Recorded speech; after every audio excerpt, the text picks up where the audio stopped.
Hello, folks. Welcome. We'll get started in just a minute. Welcome. I know some folks are coming in for lunch. Some folks probably just grabbing their morning coffee, or maybe you haven't had coffee yet. Maybe grab that real quick, and then we'll get just settled in.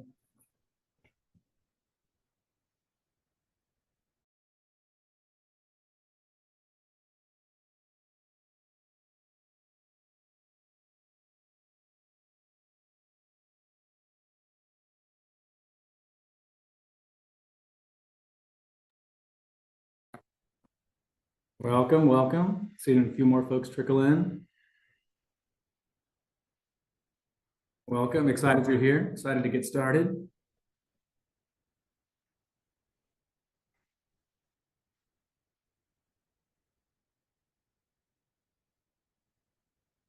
I'll give it about another 30 seconds for folks to come in, and then we'll get started.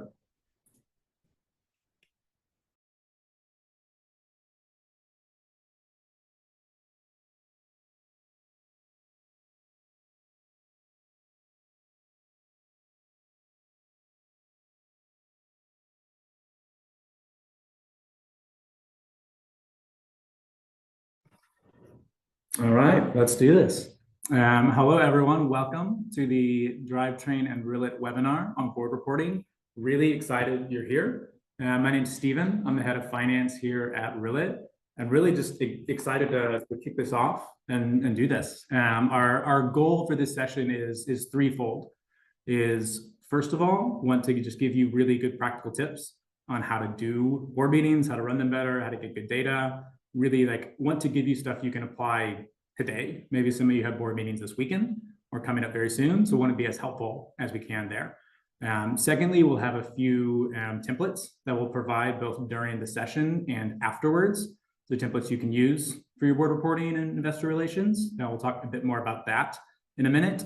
And then the third thing we want to do, I hope we have a little bit of fun. I know a lot of the things we do in finance and accounting can be pretty boring at times, or lots of details get lost in spreadsheets.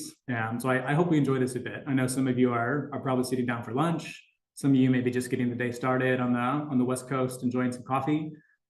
So wherever you are, settle in and just get ready for a good time. So let's see. Let's bring the slides up if we can, and then I want to walk through the agenda quickly. So we'll spend some time. I'll set the intro, give us just some context for what we're doing. We'll walk through kind of some structure for board meetings. I've got some questions for Myoung and Chris. Like I said, want to be really practical and helpful. We'll also have some time at the end for Q&A.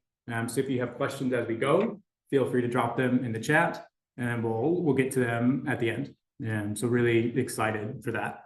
Real quickly, I want to talk about our panelists. So as I said, my name's Steven. I'll be hosting this, head of finance at Rillit.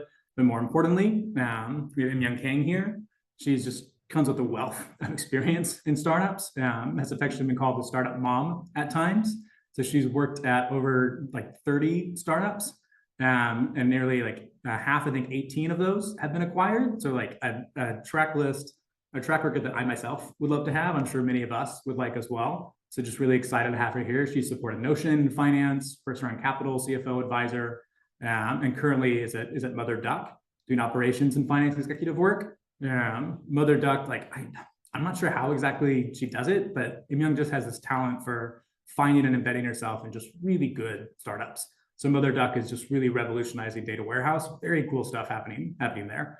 And then we've got Chris Brubaker as well. He's the VP of Finance at PostScript. PostScript has really set the standard for SMS marketing and e-commerce. He's been there both from early days up until today, doing triple-digit ARR. So really just amazing growth at PostScript. He's helped scale and scale quickly. So got some really good stories there.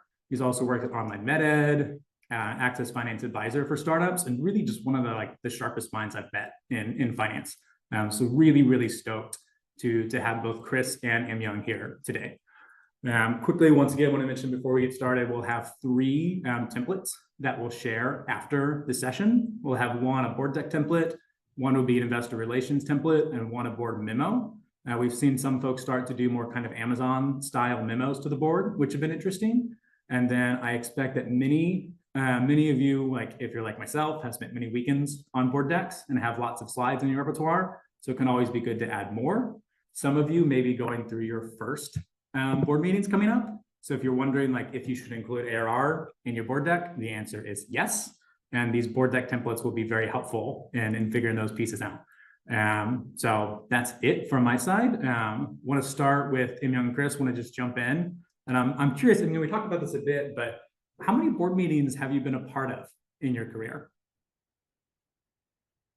So I've been probably at over 100, just because one, I'm old. So I've been working a long time, but for 18 years, I was a interim CFO and usually about 3 clients at a time. And so then they all had quarterly or, every other month board meetings, bi-monthly board meetings. So, that's why it's just the sheer number of years and sheer number of clients. Yep, makes sense. Are there any maybe board meetings that stick out in your head, like any memorable ones over the years?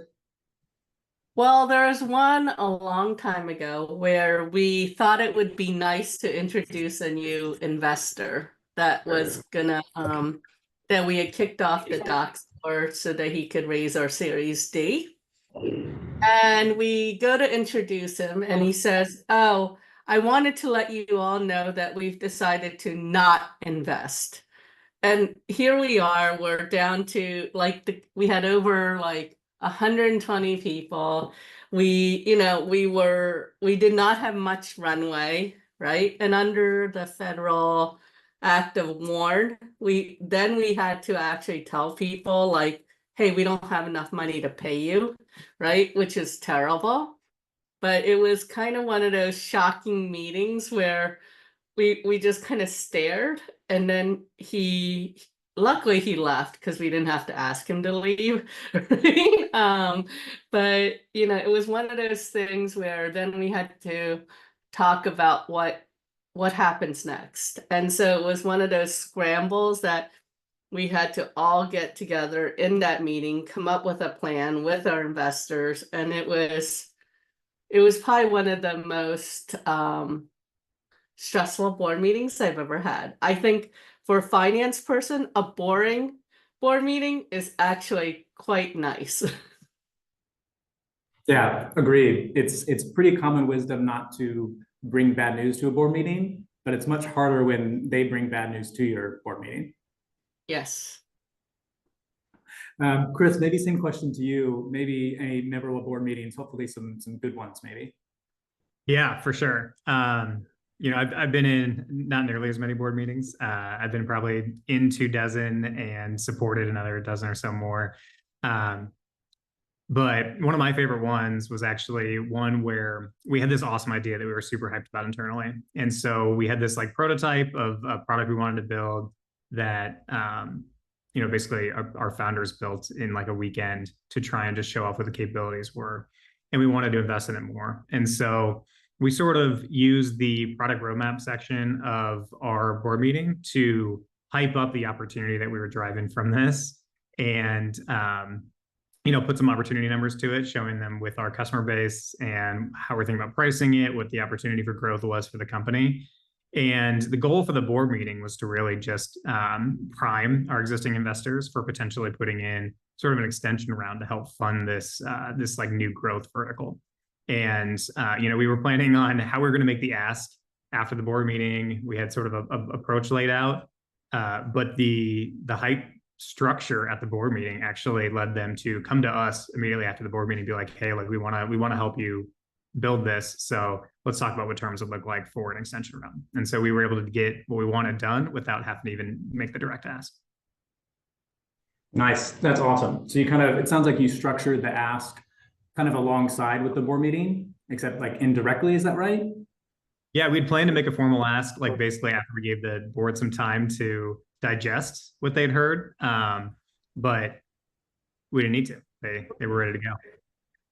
Yeah, that sounds like the ideal outcome for many of our board meetings is to have them kind of, like I guess sometimes customers pull the products out of our hands. It's good as well when the board kind of pulls those initiatives out and kind of pushes them forward. That's cool to hear.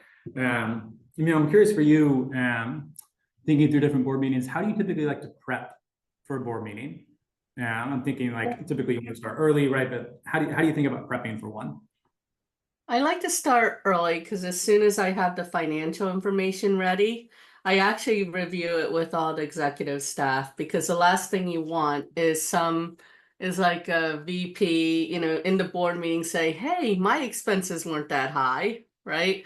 So I like to go over the numbers before. And then what I'd like to also do is go over the future expenses, the forecast to make sure. And that's also really important with not only expenses, but with sales, right? Because the last thing anyone wants is like the salesperson to give a different forecast than yours, right? So I like to get alignment with the team. And then I also like to show it then once everything's rolled up, I show it to the CEO. And then if it's nothing surprising, he won't need to socialize it. But if there are like surprises, then I tell him, you need to socialize this before, you know what I mean? Because you don't really want a board member to say, hey, this isn't, we don't like this plan, or, we don't understand this plan. So you want the key board members to also be aligned so that, as I said, boring board meetings are usually a good thing. So Yep, agreed. What about an example of maybe when you've socialized it? Like what's maybe something you socialized and how specifically did you or the COO go around socializing it to the board? when we were originally, like, this is just recent, where we were at one startup, we were going to grow slowly, but then we had an opportunistic time to acquire another company and acquire their team. So we went and we kind of rolled up the numbers to see what it would mean to our P&L. And then we kind of I did a forecast and I did some slides, and then he showed it to the board members and the key investors saying, hey, this is what we have the opportunity to acquire this great team. This is what we think they can do for us. And then this is the impact it has on the P&L. Nice. Yeah, that makes sense. And I'm assuming socializing with the board then helps them, like, do they tend to approve it before the board meeting comes in at that point, or does approval still happen in the board meeting? The approval still happens in the board meeting, but the socializing gives them an opportunity to ask questions and also give input, like, there could be a chance that they would say, like, hey, I don't think this is a good idea, don't pursue it. Or it also gives an opportunity kind of like, I guess, processed information, kind of, ingest it and say, okay, so the runway is going to be pulled in by this many months because of the additional headcount. But then in the long run, it could impact the P&L in a positive way. But it's a good opportunity so that people have a way to process, because it's overwhelming to get like a table of numbers and be, you know what I mean? And like ingest it all and understand what it means and accept it all in, like, especially because finance is usually like maybe 20 minutes at the end, 15, 20 minutes at the end. And you really need some time to process all the numbers. Yeah, agreed. And the same way, like you said at the beginning, no, you don't want any surprises in the board meeting. I expect you want to know what their answers are going to be, whether they're going to approve it or not before the board meeting. Even if it's official in the board meeting, I assume you want those answers much earlier in the process.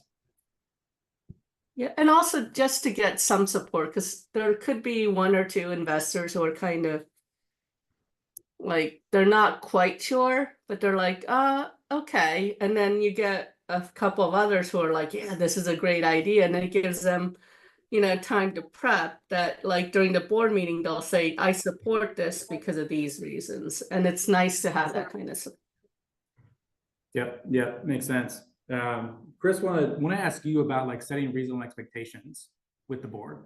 So how do you go about making sure you're setting reasonable expectations and like even showing the right metrics to them in the first place?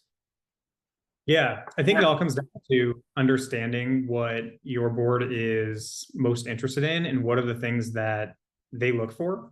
And so, we like to have it as more of an open dialogue, understanding how they think about the business, and also, using that as an opportunity to kind of evangelize why we think about the business in the ways that we do. And so, I think we did a lot of that. There's kind of an inflection point when you bring on new investors and new board members where you can do that. And so it starts with the raise, right? It starts with how you present the business to the investors when you're talking to them about coming on to invest for the first time. And that sort of sets the expectation in the first place of like, what are the things that are important? How are they going to move over time? And so being really buttoned up in basically the pitch sets that stage, right? And then being consistent as you go through the board meetings so that you're not changing your metrics every quarter or changing your formulas every quarter, like really trying to figure out how to stay pretty even keeled. Obviously things will change as the business changes, as the market changes, and there may be additional metrics, or you may learn something as you grow that needs to change. For example, one of the things that we did recently is we changed how we thought about gross margin. A similar company to us went public, and so we took a lot of information in from their filings and really wanted to use them as a direct comp. And so we changed how we structured our gross margin calculation. And the way we did that was to go and explain to the board ahead of time, doing those one-on-one conversations about why we did this, showing them the support for why it makes sense, what we get out of it, which is more direct comparison to somebody in the public market that we can use as a benchmark for how we're performing. And I think, having those open dialogues so that they know what's coming instead of dropping new information on them in the time-bound board meeting helps a lot. Yeah, makes sense. Did the gross margins get better or worse after the change? They got a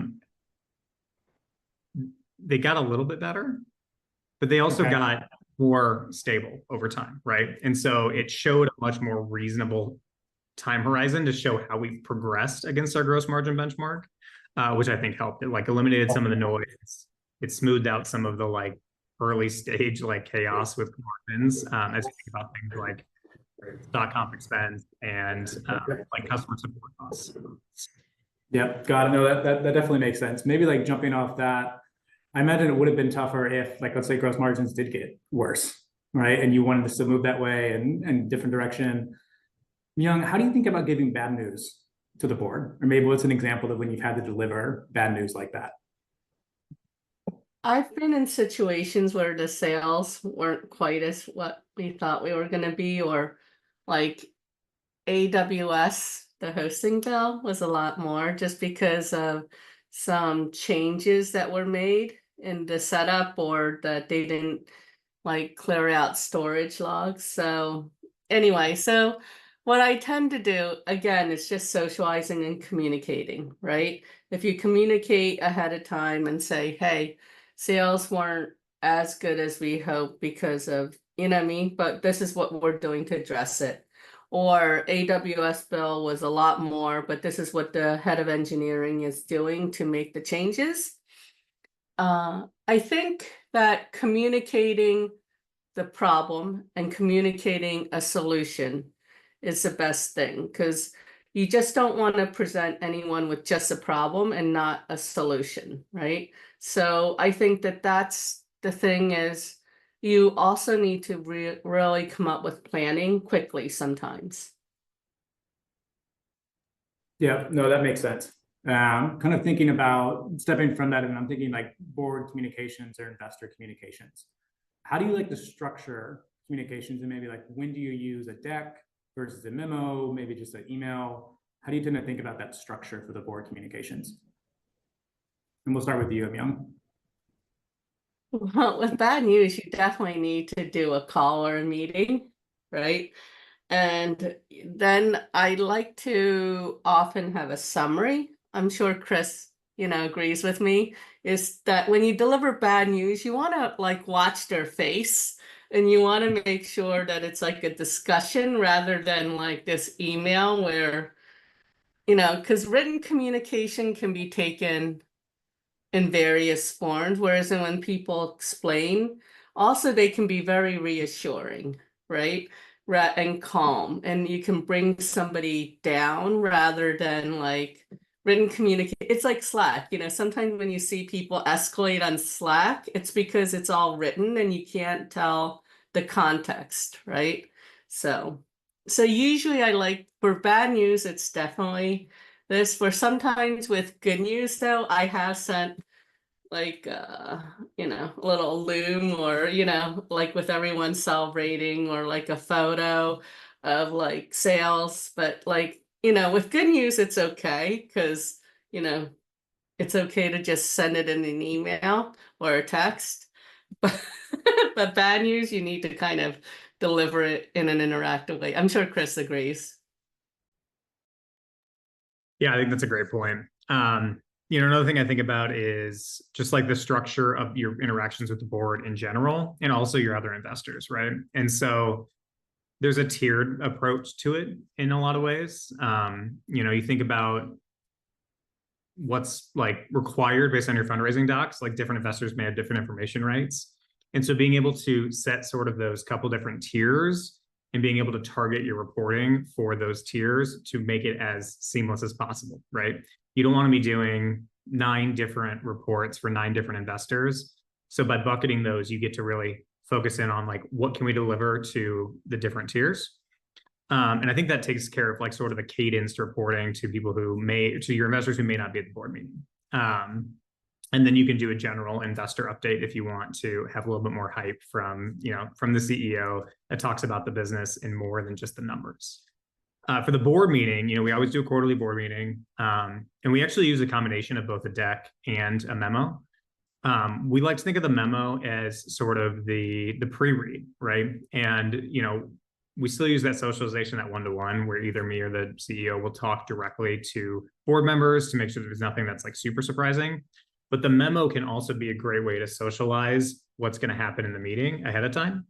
And so we can really lay out a structure and say, these are the key points that we're going to walk through. Here's the background detail.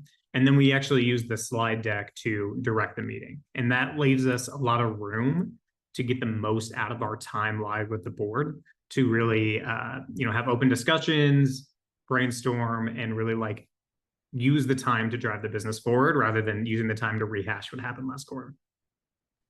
Yeah, that makes sense. Super tactical question. How long does that memo tend to be? For ours, it's usually 3 to 5 pages. It sort of depends on what's happening. But we try and get at least a paragraph or 2 for each like relevant functional area, as well as like an appendix, like the key numbers. Yep, that makes sense. And then do you tend to write it? Does someone on your team, other department heads? How does it come together?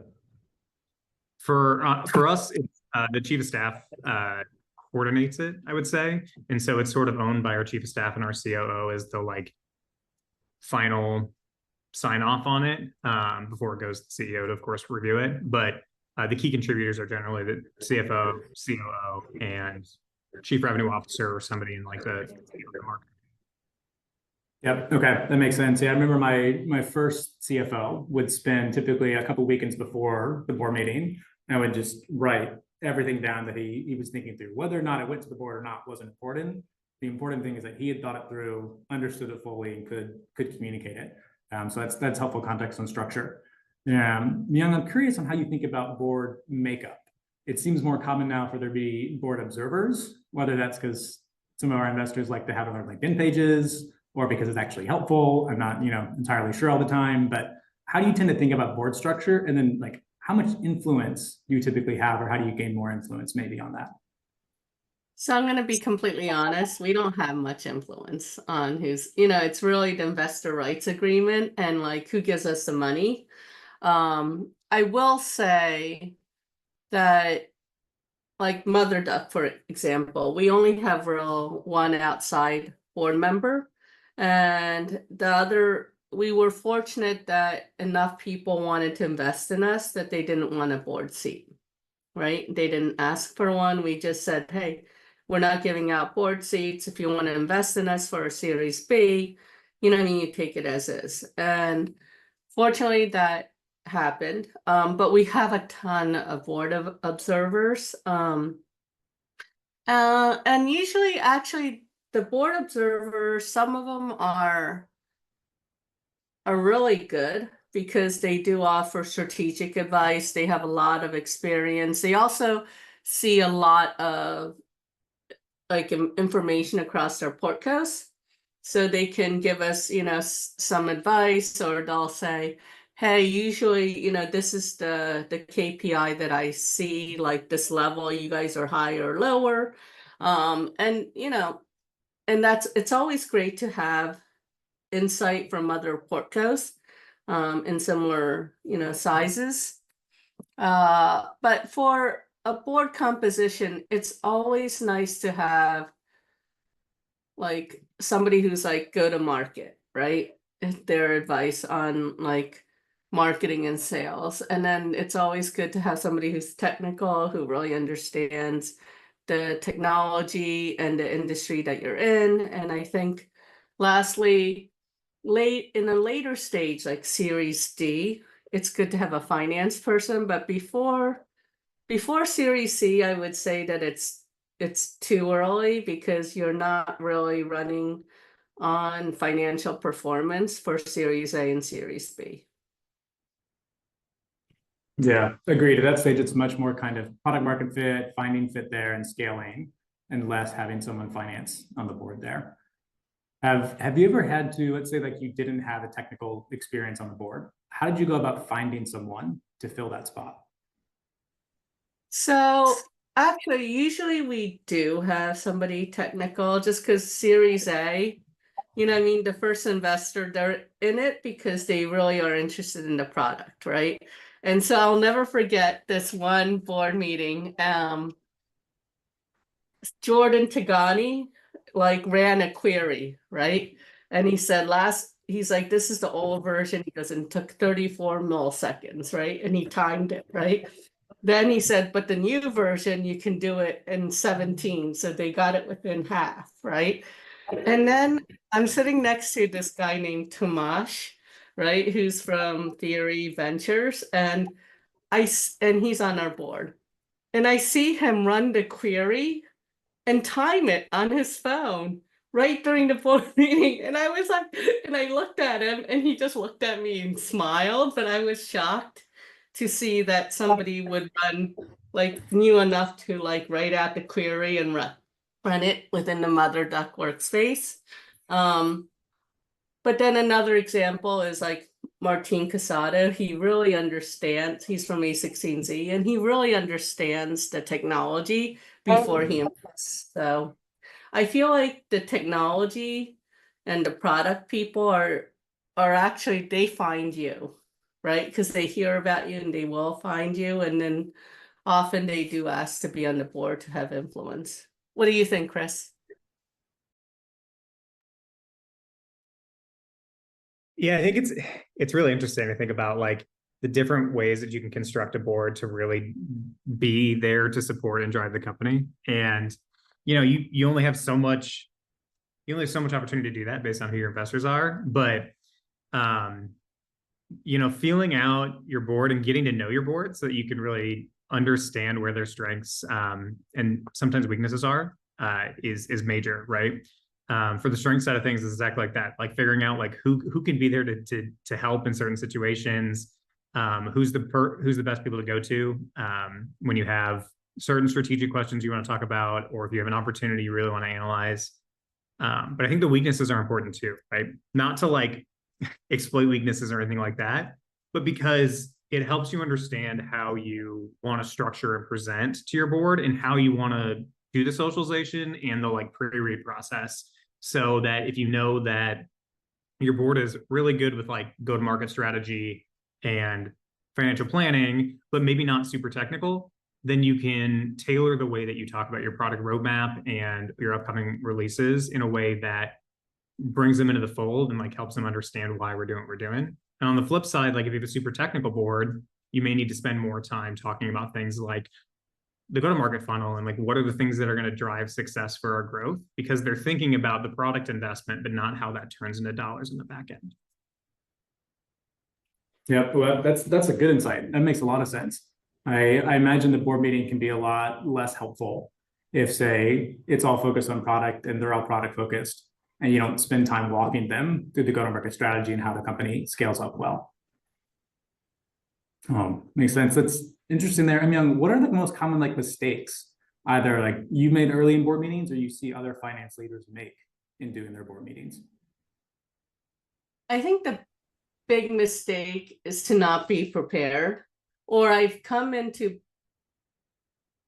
startups where they didn't have a finance person, where they were trying to like just hire out like pilot. I'm sure Chris has seen this too, but they just hire like this, you know, they're like, oh, it's not rocket science, you know, we can do it.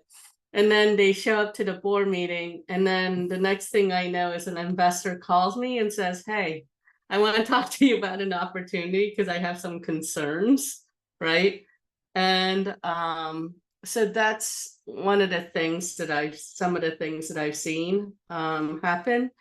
I think for a finance person. Now, the other thing I've seen is on the go-to-market side is to not have go-to-market expertise like sales. And then you have this, you know, investor who has lots of go-to-market expertise who asks questions about the sales motion or the PLG motion, and no one on the executive staff can answer it. And then they're like, okay, this is a problem that you need to solve. You need to hire somebody who has this expertise. So those are some examples that I've seen. But, you know, I think the one thing that I will say is I think often it's engineers who start companies, right? And so they'll say, oh, accounting isn't rocket science. I'm sure I can do it, right? But then they get busy and they also don't know accounting rules, right? They don't understand like amortization. They don't understand accruals. They don't even understand what a balance sheet really is. And so then you have a lot of errors, and then they try to, you know, find a low-cost solution thinking, hey, I can use Pilot for like $1,000 a month. And then they go to a board meeting and they realize, oh, this is a problem. Yeah, no, that makes sense. Chris, what about you? What mistakes have you seen typically that finance folks make or that you've made maybe early on in board meetings? Yeah. I think that really resonated with me because I've taken over for Pilot twice now. And it's just like, I totally understand the like desire to use low cost solutions as you're early, but one of the things you got to do is make sure that you're hiring a finance professional early enough in your journey that it doesn't become a problem. And so I think that there are two sort of categories of mistakes that can be made. One is mistakes with the numbers. And that can happen especially early on as you're trying to process or maybe correct some challenges that you've had from a past outsourced accounting solution. Another thing is like when you don't have enough automation and like data infrastructure in place and you end up doing a lot of manual work, right?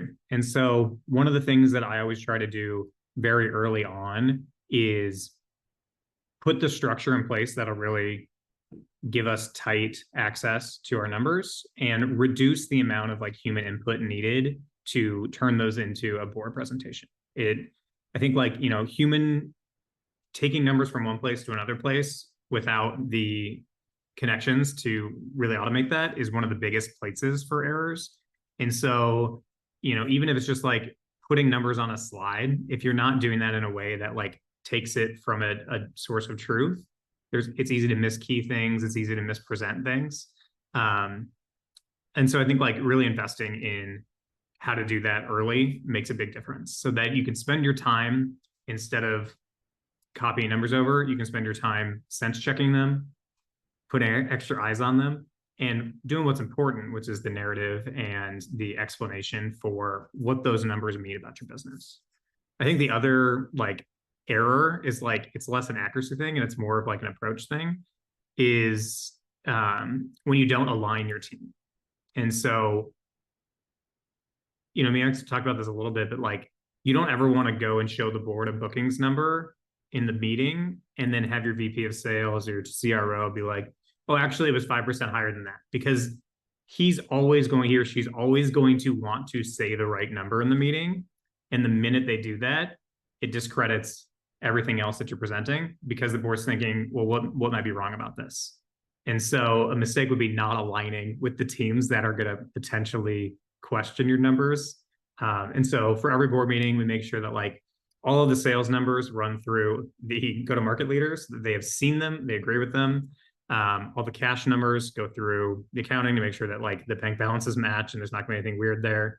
And making sure that all of the executive suite has seen the full package of numbers so that they're signed off and comfortable and know to be quiet in the board meeting when we're talking about numbers. Yeah, no, it makes sense. I can recall many conversations with the growth lead going back and forth on what the number should be there and hoping that we can get aligned before we send the deck out tomorrow, you know. The other thing we've seen, your accuracy point resonated is I'll often like print out the deck and just make sure, oh, I have gross margin on slide 13. Is it the same on 15? Is it the same on 17? And I find usually, at least for me, like printing it out is helpful because if I just look at the slides on the computer screen, I'll miss it. And then as I print it and mark things off and circle and, you know, make lines, then it all comes together and, oh, shoot, 46 and 45 are not the same number. I print out too. I actually print them out and I write notes too, just because like, you know, something, if like marketing programs expenses went up, then I'll actually write like a detailed list of like what went up, you know, what went up so that during the presentation, somebody says, hey, marketing went up all of a sudden. I'll be like, yeah, it's because of these things and I'll have a bullet point list. But it's also good to make sure it's like consistent and, you know, and once in a while, and I do get paranoid. So I do ask my husband to actually look at everything and make sure, because he's a fresh set of eyes. Because sometimes by the time I'm done, I've done these slides over and over again so that, you know what I mean? Like I'm quite tired by the end. So then I kind of want somebody with a fresh set of eyes to look at it. And sometimes I'm done on a weekend, so I don't feel good about asking, you know, somebody else on the at work to do it. Yeah, oh, that's fun. Are there any other things you do to prep? Either like asking folks for support or even like, do you have like a pre-board meeting ritual you go through?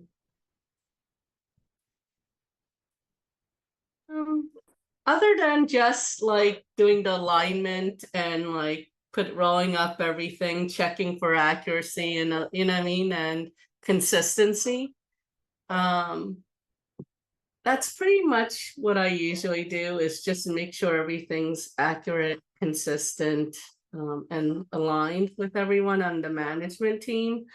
But I'm also paranoid. Like one of the things I always think about in the back of my mind is like, I can see the question that I always know that I'll get asked or I'm always prepared to answer is, okay, if we stopped hiring now and we like froze like the level expenses, how long can we last? I always have that in the back of my mind and like a back of the napkin kind of calculation, just because you never know when you'll be asked that. The other thing that I always, and then I always am sure to prep on corporate governance to make sure that people feel that the board feels like everything's being taken care of, that we have to, you know what I mean? Like I always give a snapshot, like, okay, D&O insurance is there. We have the SOC 2, we have all these security measures in place. Our tech stack is locked down. And I kind of make sure that it's one where the board feels like good about how the company is being managed. What do you think, Chris?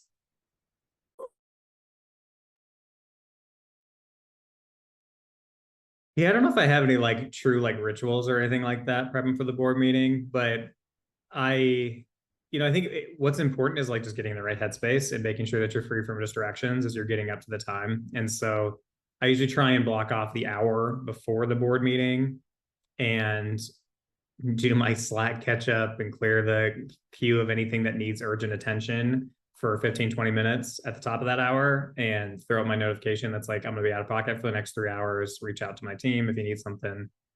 And then, throw on some music, try and go like get outside for a walk for a little bit, just sort of like center. I find that like reviewing anything for the actual board meeting in the hour or two before the board meeting actually just like sends me for a loop a little bit. It has me like getting in my head too much about it. It has me like a little bit up against kind of the start time. And so being able to take that time to like just relax and get in the right headspace to be able to talk through what we've prepped for, make sure we're not make sure we're not going off the rails. And then from there, it's just, making sure that you're having an open discussion. Yeah, I do the same thing. It's reading it right before stresses me out more. I find that it's best to read it through the night before, and it's something about sleep. Even if maybe it's some stress dream about the board meeting if it's a bad one, but something about the sleep just tends to sort things correctly, and then I might catch things in the morning. But I find that nightly prep is helpful. Want to do two more questions real quick, and then want to get to Q&A. Sticking kind of with the tactical piece. Maybe share some examples of when you've aligned with some of the other department heads, like with sales, ops. What are some methods you've used to make sure you get aligned with them? Maybe we can start with Myoung and then go to Chris. When with the department heads, I'm always prepared, right? I have spreadsheets and I have like a detailed list. I even actually will print out like a detailed P&L for their department, right? So that if they say, hey, why was this expense so high or something, I'm prepared to answer it. I guess it helps to kind of be a nerd, to be over prepared, right? But also I'm always in constant communication with the other department heads and the CEO so that nothing's a surprise, right? So I meet with all the department heads probably twice a month. And so they always know all along what the expenses are so that when the quarter end comes, it's not a shock, right? And then with sales, I always, since we are meeting, and that's actually, I look at the sales numbers often, like once a week at least, right? And, right now with Mother Duck, we use a platform called Orb.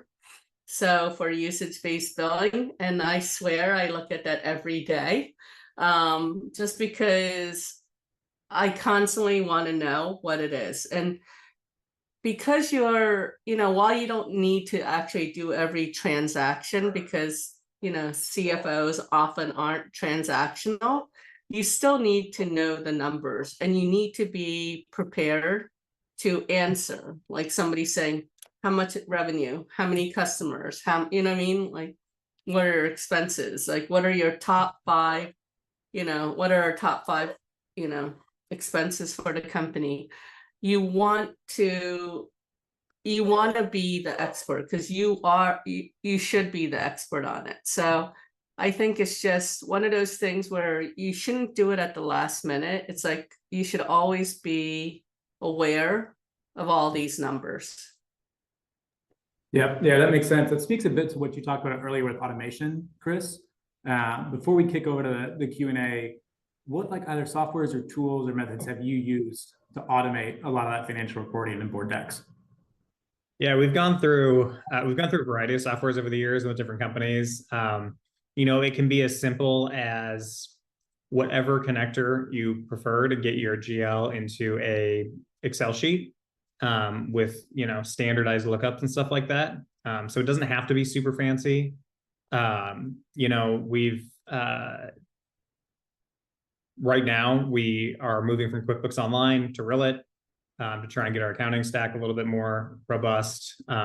We use a combination of Aleph and Drivetrain to make sure they have our data accessible across our multiple systems, right? And so that means that I can have go-to-market information from Salesforce. I can have all of our accounting data from Rillit.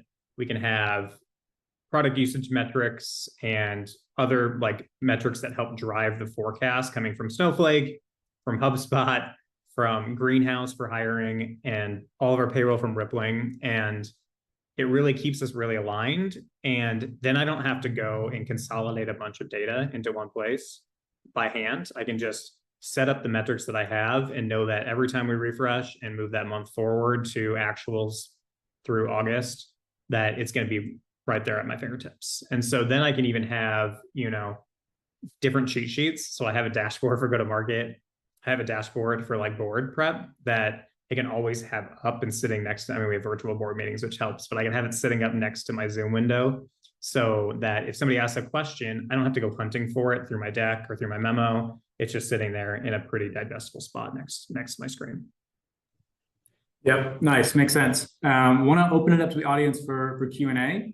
So if you've got a question, please drop it in the Q&A now. As we do that, there will also be a short poll that will pop up asking both if you'd like to see Rillit or Drivetrain in more detail. And then as well as just a question like, how was this webinar for you? We'd love to get your feedback. We want to keep doing these. We'd love to get your feedback on like what resonated, what did not. So we can keep making these better for you.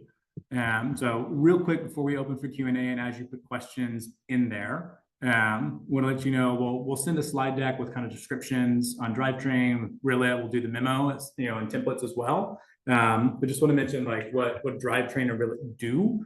So Drivetrain FP&A tool built for finance teams, integrates with your ERP, HRIS, all your systems, so you can create like finance ready reports very quickly and very easily. So it just automates everything. There's quite a few folks that run their board decks or board meetings out of Drivetrain directly, just because they've got really good reports there. Kind of what Chris said, lets you click into the pieces really just easily, especially as folks have questions live in the board meeting. And then Rillit as well as a next gen ERP software. So think basically like NetSuite, but if it were built today. So integrations with Stripe, Salesforce, all the kind of tech stack you use, and really just want to be like any ERP you don't hate, just something that you can really enjoy using and really just automate a lot of details there. So like I said, we'll send a slide deck with all those details afterwards, as well as with Chris and Myoung and how you can find them on LinkedIn.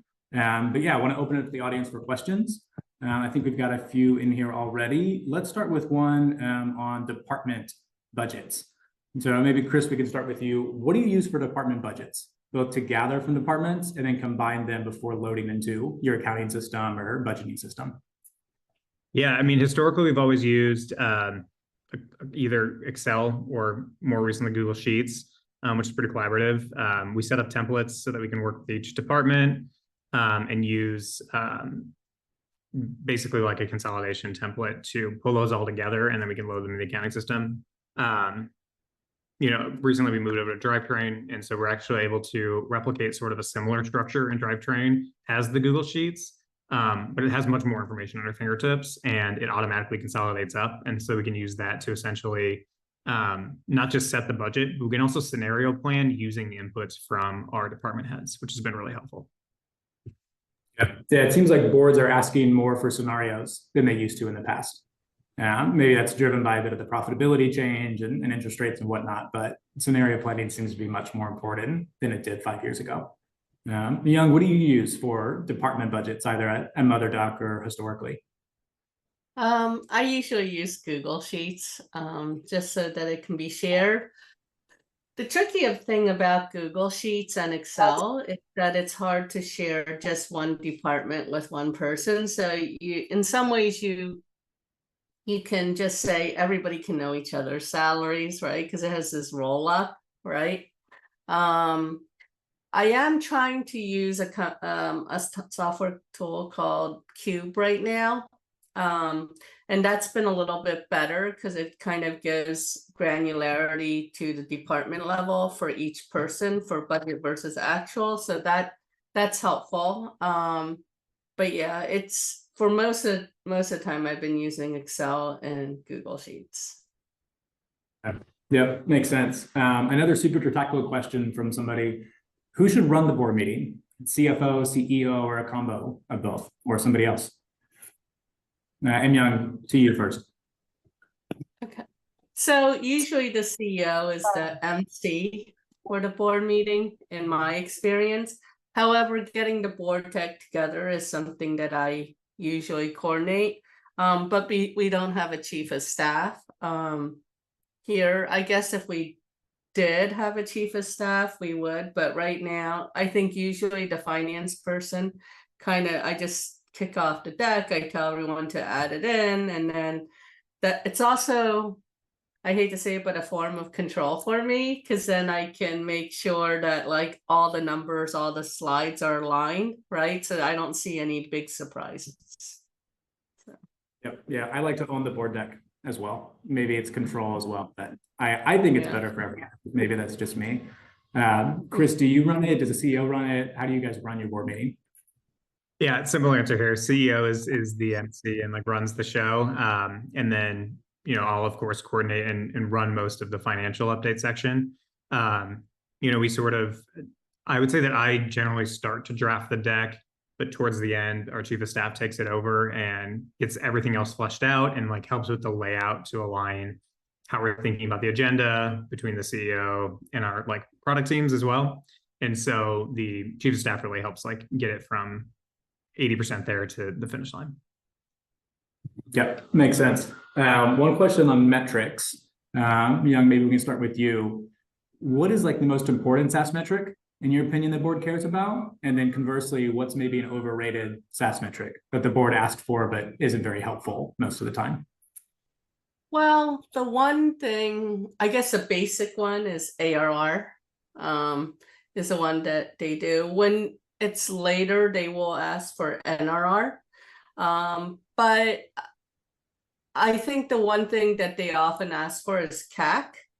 And that's like odd in the way it's calculated, because like there are different people who have different, way to calculate it, what should go into CAC, and like, so that's the one. It's not that it's overrated, it's just it's not science, right? So like nobody has a standard way for calculating what goes into CAC, right? And you will get a lot of, it will become controversial for the head of marketing saying, oh, that shouldn't go into CAC, right? So yeah, I can recall the growth head typically wants to make exclude everything from CAC as much as possible, and then finance it's like no, everything goes in there, right? Marketing, payroll, salaries, like everything goes in there, right? It all goes to the bottom line.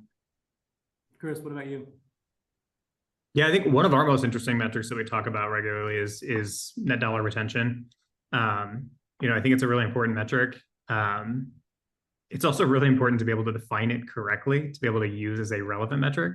And so one of the things that we've done is, of course, look at public comps and making sure that we're using the same definitions so that we can say, here's what our NDR was this quarter, here's how it's trended over the last year, and here are some comps, what their NDR is and how their NDR has trended. So maybe we show that NDR has degraded a little bit, but if you can show with market comps that like that's pretty trend with macro, then like that can help with the narrative a lot.